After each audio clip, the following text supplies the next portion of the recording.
Jeremy Strong III. No, I'm not a third. But I also know, J-Smoove, Mr. So Motivate on overcoming virtually everything. Meet Jeremy Strong. Taking a semester Choreographer, dancer, instructor, music artist. Also known as J-Smoove, Jeremy was born in a small town in Alabama. Growing up, man, I was actually born in a little bitty city called Goodwood, Alabama, where actually I lived super poor life, had a pretty poor life. I mean, growing up in Goodwood, Alabama, you really don't know what poor is. Everybody around you lives the same way. So, like, if you grew up in an environment, where everybody lives in a trailer, then it's like, okay, that's cool. You don't feel bad about living in a trailer. And I moved to Atlanta when I was 6. We actually moved to Atlanta because my mother was running from an abusive relationship. So we moved here when I was 6, and pretty much it was just me and my family, me, my mother, my brother, and my sister. Came here. We didn't have nowhere to stay at first. Then we moved in with our aunt. So we first came here, we was living in like a little white Jetta. Despite his past living conditions, Jeremy always had a positive outlook on life and towards his family, especially towards his mother, which has shaped the man he is today. Hey, my childhood, I never say I had a bad childhood because my mother's like the best moms in the world. So it's like whatever we did have, she made it feel like it was like, okay, this is like she made it feel like whatever she did give us, I knew that like that's all she could give us right now. And I like respected the fact that she worked her butt off to get us what we did have. I remember one Christmas we woke up, we had no toys. And I don't know how this happened.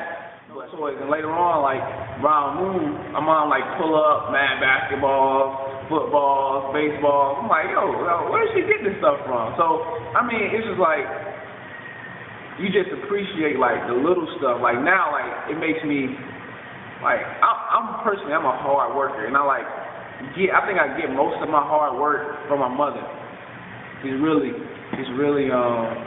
that person, really that person. This story is unscripted and unrehearsed. This is Jeremy Strong's Dance Grind.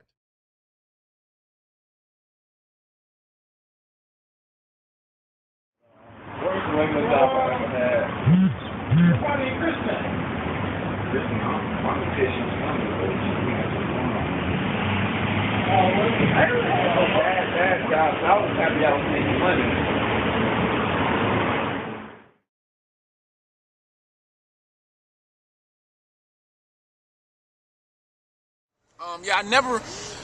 You asked me like, has there ever been a time where I wanted to quit?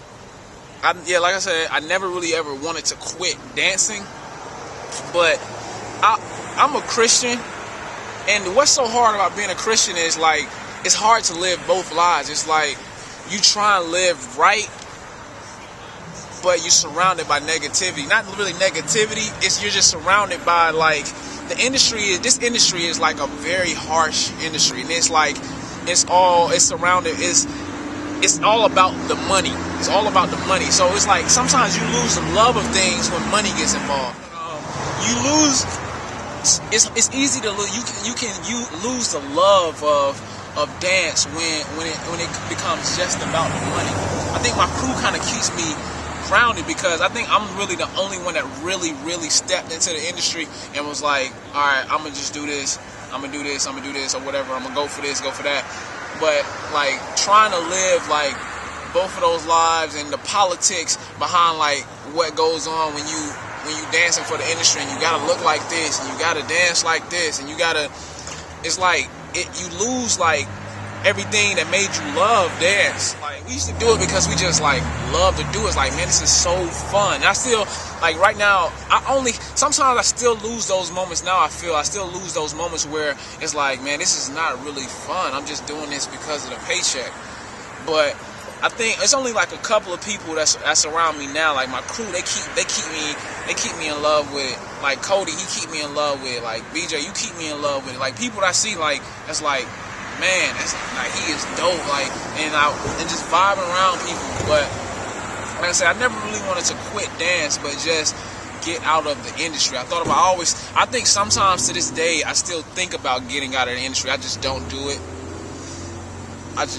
But I love it. I'm not gonna lie, I love dance. I think I can say I love performing almost more than I love dance, no matter what type of stage it is. Like, if I could combine like every piece of art together and put it on stage, I would. Like, just being artistic and performing, letting people see like everything in one is like the dopest thing ever. Like, for real, for real.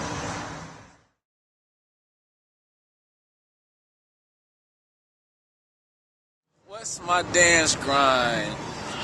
My dance grind would have to be just seeing the looks on people's face when you perform, and just like getting off stage and seeing like a little kid to be like, yo, that was so dope, I want to be just like you. And even if you're not even on the stage, you may just be freestyling in a cypher, and then somebody come up like a little kid like, dog, can you teach me how to do that one move that you did like that? They do it horrible, but it's like they have the eager. They were like, I like picture them as like how I used to be, like man, I'm still like that now with like different stuff, like different like other things I don't know how to do yet, like tap and stuff like that. But it's just like, man, can you teach me how to do that? It's like I love influencing people in like a positive light. I feel like dance is so like it's such an outlet, and it will keep you out of trouble. Me saying that personally, I've been in a lot of trouble. I've been in some trouble as a kid, and dance has kind of helped me stay. Obviously, I'm not in jail, so it helped me stay really grounded. So my dance gonna have to be just influencing people. That's what it kind of makes me want to keep doing this, like influencing people and just seeing that look on their face. It's just like, yo, and I love to perform, man. Like, no joke, I just love the performing aspect of dance. It's cool. It's that adrenaline. It's like skydiving, yo. Straight up like skydiving.